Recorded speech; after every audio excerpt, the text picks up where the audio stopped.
Hi, everyone. I'm Allison Hofmann, and I'm the National Vice President of Cigna Healthcare's Health System Division, which is focused on bringing products, solutions, and expertise to meet the unique needs that health systems require of their employee health plan partner.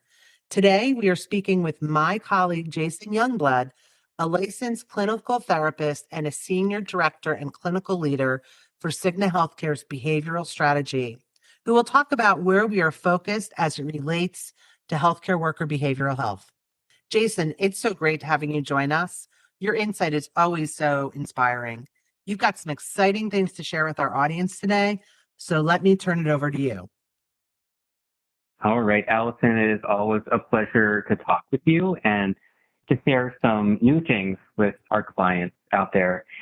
We've been talking a lot, Allison, about vitality.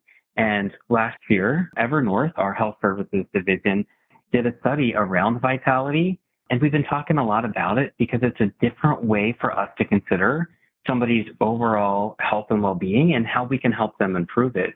And so essentially, vitality, simply defined as the capacity to pursue our life with health, strength, energy, and vigor. And the reason I'm liking the vitality framework so much that it really carves our overall well-being into 8 distinct categories.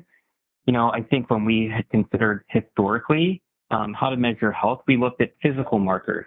And then several years ago, we began talking more about emotional well-being, things like that.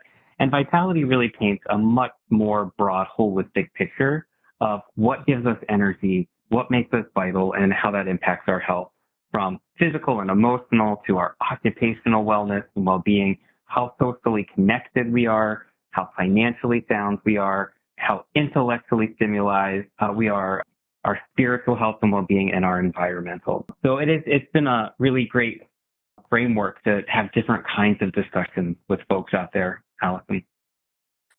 Jason, that's unbelievable. I didn't realize how important vitality is and how it affects us all. So help me understand, how does Cigna Healthcare use the information that you just shared with us in support of our clients and the healthcare workers?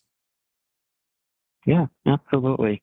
Well, the vitality study did show us that 82% of the survey respondents really fell into low to moderate levels of vitality, meaning that less than 20% of us are living with high levels of vitality.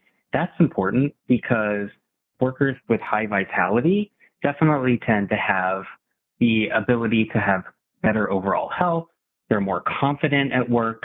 They're more productive at work. They feel more part of a work community, and they're actually more likely to stay with their current employer. And so whether it's mental health and well-being or overall vitality or health equity issues, we've discovered that we have to partner with our clients and give them the knowledge and vocabulary necessary to discuss these issues from an organizational level. And so you and I have been partnering and working with and learning with our clients over the last few years on a series of educational opportunities and workshops, really meant to do just that. You know, give people the vocabulary and the knowledge to allow them to develop better strategies through the workplace. So, Jason, many in our audience are people managers who want to be able to support their employees when they're in crisis. So, what are your suggestions or your thoughts that we can share with our people managers? Yeah, absolutely. Well, when we're considering vitality and how that it shows up in the workforce, individuals are workers, including people managers. We're workers too, who have lower vitality. Like, they often struggle to manage their health and well-being.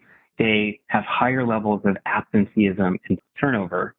They're feeling less confident and they're less productive. And when you think about healthcare settings, those things really matter. And, you know, I believe the best way to impact an organization is through making sure frontline managers, those folks whose job it is really care for others, who notice changes in their employees' conduct or performance first, really do have the tools and the knowledge to address those things. And then they have resources to refer people to or to point people to when they need support. And so I think when you're thinking about frontline managers, making sure that they've got the tools and resources necessary to support their employees, but also themselves.